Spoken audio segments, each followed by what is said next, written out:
Pour la 5e année consécutive, le Forum Galien Afrique se déroule en terre sénégalaise du 6 au 9 décembre 2022.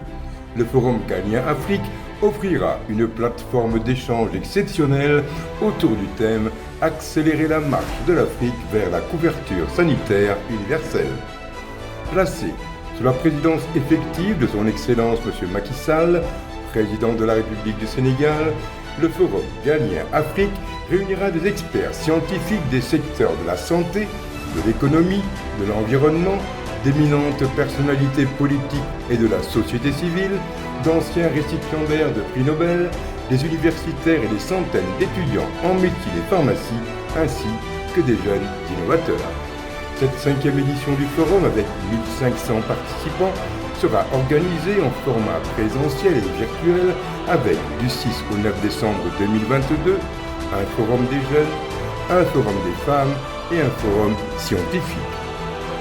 Le vendredi 9 décembre 2022 se tiendra une cérémonie en présentiel au cours de laquelle, pour la seconde fois, le prix Galien Afrique, qui consacre la recherche, l'innovation, la santé et la technologie, sera décerné. Du 6 au 9 décembre, le Forum Galien Afrique fait de Dakar la capitale africaine de la santé, de l'innovation et de la recherche. Sans plus tarder, je vais introduire une autre personnalité qui est là, qui est le directeur des affaires juridiques et des partenariats de la CMU. Donc, Monsieur Selili. Et Célie est juriste diplômé de l'Université d'Orléans, spécialiste notamment de droit privé, de droit de la santé et de droit de la protection sociale. Au plan professionnel, il a occupé plusieurs fonctions, dont dans le domaine de la santé publique, celle de conseiller juridique du ministre de la Santé et de l'Action sociale et le directeur pays pour le Sénégal, le Mali, de l'ONG française. Alors, la chaîne de l'espoir. Il est actuellement directeur des affaires juridiques, comme je le disais tantôt, et des partenariats de l'Agence sénégalaise de la couverture sanitaire, de la couverture maladie universelle. Par ailleurs, il est chercheur à l'Institut santé et de développement de l'Université Cheikh Anta Diop. Monsieur Momodouli est co-auteur de plusieurs ouvrages de droit du sport et d'articles scientifiques donc en économie et en économie de la santé. Nous avons le plaisir de l'écouter aujourd'hui, nous faire part de keynote sur la couverture maladie universelle en lien avec la thématique du jour. Célie, vous avez la parole. Merci.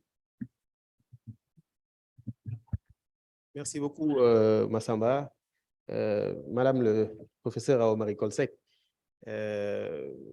monsieur le doyen, monsieur le professeur Sek, mesdames et messieurs, monsieur Ndiaye, c'est un plaisir pour moi d'être aujourd'hui ici pour faire le keynote speaker. J'ai demandé à Massamba ce qu'on attendait de moi pour cet exercice-là. Quand on m'a choisi, il m'a dit, bon, il n'y a pas de figure imposée. Tu fais ce que tu veux, tu parles de toi si tu veux, de ton expérience. Bon, j'avoue que c'est un sujet qui m'intéresse beaucoup, hein, comme beaucoup de monde. Hein. Parler de moi me passionne. Je pense que je suis comme beaucoup d'hommes. Voilà, on aime bien parler de nous-mêmes. Mais je me dis que ça ne va peut-être pas intéresser les autres.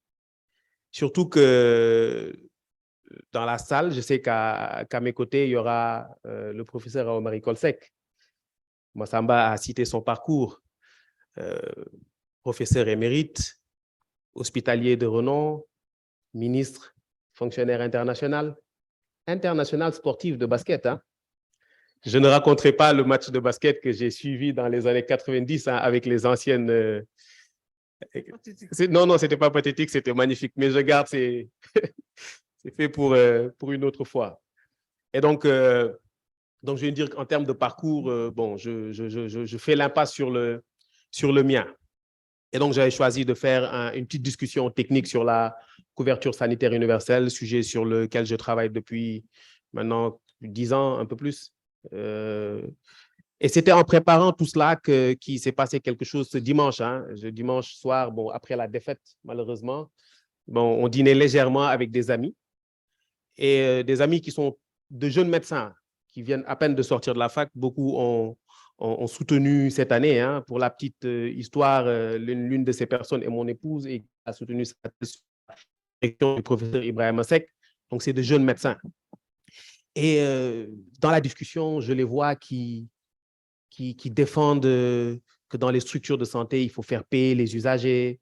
Le système de santé dans nos pays, on ne peut pas le supporter. L'État ne peut pas supporter. J'avais l'impression de lire l'initiative de Bamako. Vous connaissez l'initiative de Bamako? Bon, quand on caricature un peu, hein, c'est le système qui a réintroduit le recouvrement des coûts. Donc, il faut faire payer les gens pour leur santé. C'est une réunion qui s'est tenue en 87. Et voilà. Et je me dis, des jeunes médecins qui sortent à peine de la fac, qui réfléchissent avec le logiciel de 1987. Bon, ça se comprend parce que dans les universités aujourd'hui, dans les hôpitaux, nous avons des professionnels qui ont été formés à l'époque du recouvrement des coûts. Or, nous, vous, les jeunes, vous êtes de la génération couverture sanitaire universelle. Donc, j'ai décidé finalement de mettre de côté ce que j'avais prévu de faire, la discussion technique sur c'est quoi la CSU, etc. Et puis de faire un plaidoyer. Plaidoyer, parce que Madame le ministre d'État l'a dit tout à l'heure, ceux qui ont été choisis font partie des meilleurs de leur génération. Donc, dans la salle, nous avons de futurs doyens, de futurs professeurs d'université, des titulaires de chaires, des responsables de programmes de santé, des personnes qui vont faire les politiques sanitaires dans nos pays pour les années à venir. Et puis, je ne perds pas de vue qu'également, à côté de moi, j'ai des gens qui aujourd'hui font les politiques sanitaires.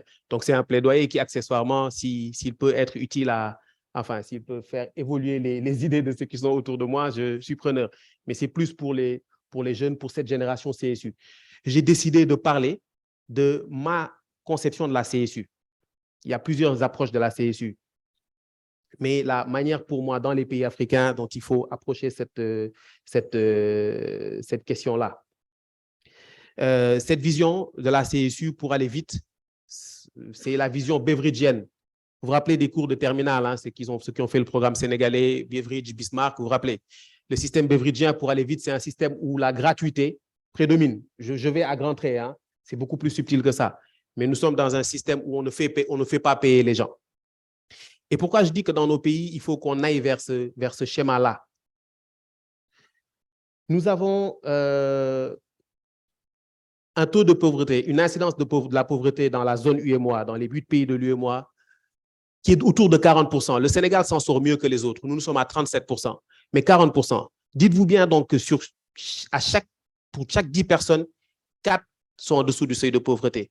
Et ce seuil de pauvreté, aujourd'hui, il est de 333 000 par année. Ça veut dire 27 000 francs par mois. Ce qui veut dire que chaque 4 individus sur 10 vivent avec moins de 927 par jour.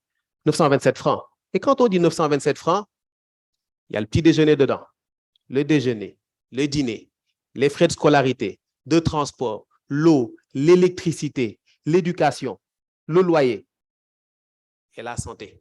Qu'est-ce qu'on fait avec 927 francs? C'est impossible, dans de telles situations, de faire payer les gens pour leurs soins.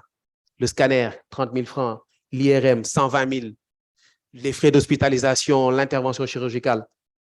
Donc, il faut changer de paradigme, aller vers d'autres options. Il faut aller vers des options où le terme n'est pas très aimé par les professionnels de santé, mais il faut aller vers des systèmes de gratuité. Ça se fait, ce n'est pas quelque chose que j'invente. Ça existe dans différents pays dans le monde. Il y a des pays, le système beveridgien, le système anglais, l'Espagne, ce sont des pays qui ont mis ça. Vous me dites que ce n'est que des pays développés, mais Cuba, au Kenya, dans d'autres pays, les soins sont gratuits. Et au moins les soins de santé primaire. Si on rend gratuit les soins au niveau du poste et du centre de santé, quand je dis gratuit, ça ne veut pas dire qu'il ne faut pas qu'on paye derrière. Figurez-vous qu'au Sénégal, en 2017, ça aurait coûté 24 milliards de francs. 24 milliards, juste 24 milliards. Donc, avec 30 milliards, disons, on élève un peu le plafond, on élève le plafond. Avec 30 milliards, on rend les soins gratuits au niveau du poste de santé. On rend les soins gratuits au niveau du centre de santé. On prend cet argent, on le donne à l'Agence de la couverture maladie universelle et qui paye. Parce qu'il faut aussi payer les salaires. Il faut équiper les structures. Il faut entretenir les équipements. Il y a un certain nombre de frais auxquels les structures de santé font face. C'est pour ça que les structures de santé recouvrent les coûts. Mais si l'argent vient d'ailleurs, les gens n'auront plus à payer. Ça, c'est les soins de santé primaires. Et si on peut le faire pour les soins hospitaliers, c'est tant mieux. Mais au moins, si on commence par les soins de santé primaires, on désengorge déjà les hôpitaux. Parce que si les gens ne payent plus, dans les centres de santé, il y a un service de qualité. l'imagerie est disponible, les analyses sont disponibles, l'hospitalisation, les interventions chirurgicales de routine. Enfin, l'essentiel des actes peut être pris en charge à ces niveaux-là. Ça désengorge l'hôpital et ça améliore la qualité. Et surtout, ça aide les gens. 927 francs, je le rappelle, c'est ce avec quoi vivent 40% de nos compatriotes. Et dans la sous-région, le tableau est moins reluisant. Ça, c'est l'approche de la manière pour moi, enfin, ce qui pour moi va nous permettre d'atteindre la couverture universelle. Cette couverture sanitaire universelle, vous le savez, je le rappelle, ce n'est pas seulement cet aspect de protection financière. La couverture sanitaire universelle, c'est la situation où toutes les personnes, quel que soit leur niveau de revenu, pauvres, catégorie intermédiaire, riches, quel que soit leur lieu d'habitation, qu'ils habitent là-bas au fin fond d'un village à Saraya, qu'ils habitent dans le nord à Guédé ou qu'ils habitent ici aux Almadies, quelle que soit leur situation de santé, leur état de santé et leurs besoins en santé, maladie chronique ou bien simplement un besoin en vaccination, que toutes ces personnes puissent accéder aux soins dont ils ont besoin, les soins nécessaires, sans que cela ne provoque, sans que cela ne génère de difficultés financières pour eux, sans que ces personnes n'aient à renoncer à d'autres dépenses essentielles. Donc, pour arriver à cette couverture sanitaire universelle, pour moi, il est important dans nos environnements d'aller vers un système non contributif. Mais ce système non contributif, comment on le finance?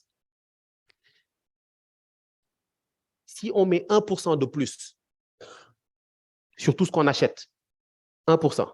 Quand je dois dépenser 990 francs, on me fait dépenser 1000 francs. Quand je dois dépenser 99 francs, on me fait dépenser 100 francs. Le pain ici, il coûte 175 francs. Il coûterait 178, 179, on trouverait un autre moyen d'ajuster. Et j'aurai des soins gratuits à côté.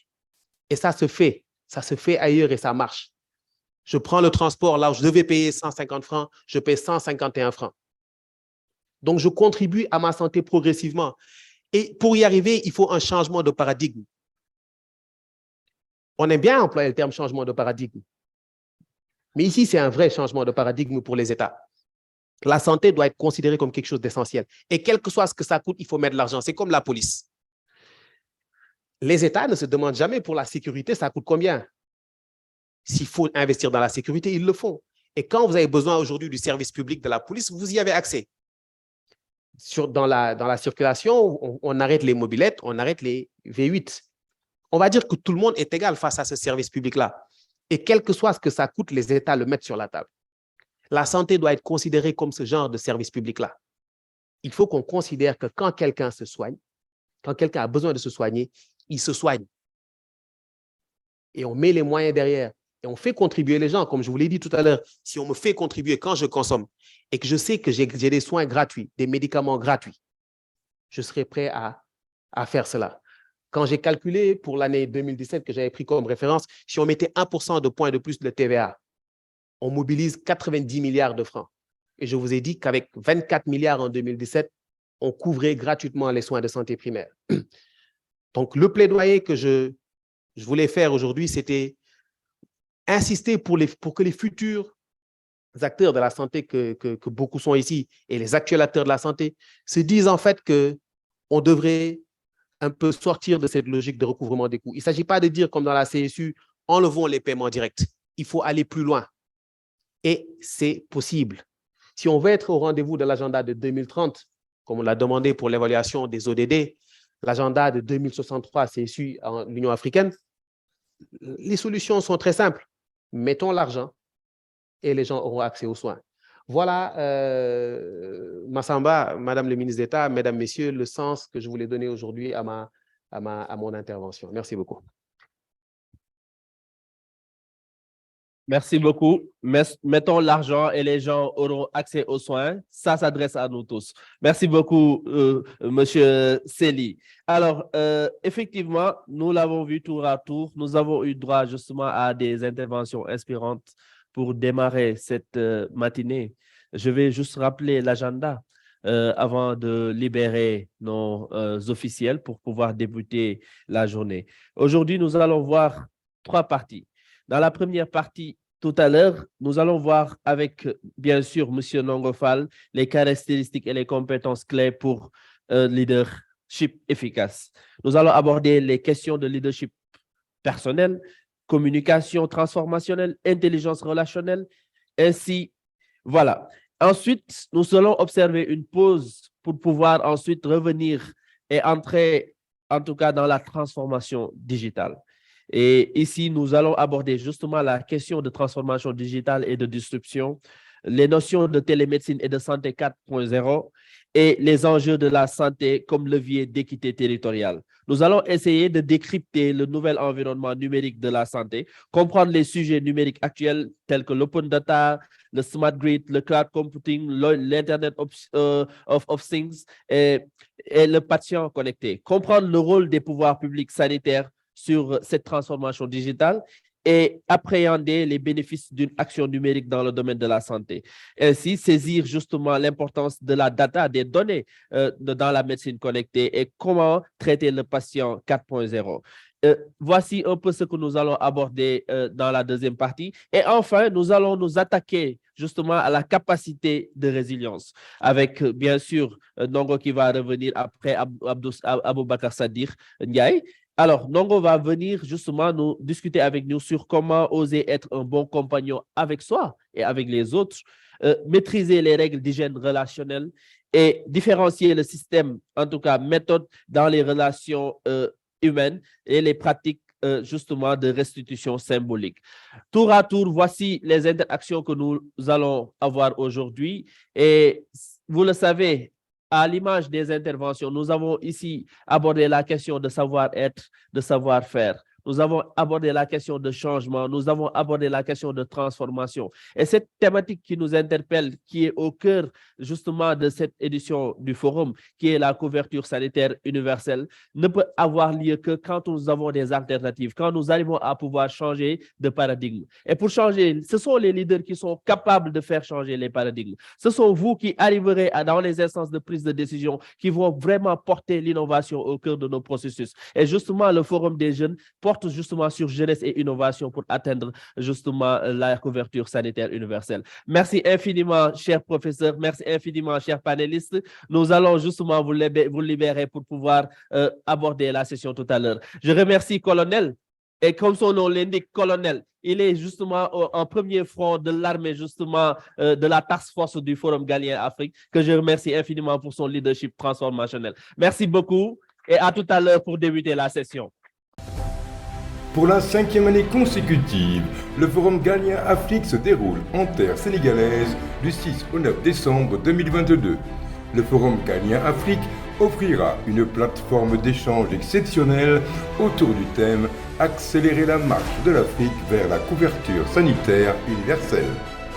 Placé sous la présidence effective de son Excellence M. Macky Sall, président de la République du Sénégal, le Forum Galien Afrique réunira des experts scientifiques des secteurs de la santé, de l'économie, de l'environnement, d'éminentes personnalités politiques et de la société civile, d'anciens récipiendaires de prix Nobel, des universitaires et des centaines d'étudiants en médecine et pharmacie, ainsi que des jeunes innovateurs. Cette 5e édition du forum, avec 1500 participants, sera organisée en format présentiel et virtuel avec, du 6 au 9 décembre 2022, un forum des jeunes, un forum des femmes et un forum scientifique. Le vendredi 9 décembre 2022 se tiendra une cérémonie en présentiel au cours de laquelle, pour la seconde fois, le prix Galien Afrique, qui consacre la recherche, l'innovation, la santé et la technologie, sera décerné. Du 6 au 9 décembre, le Forum Galien Afrique fait de Dakar la capitale africaine de la santé, de l'innovation et de la recherche.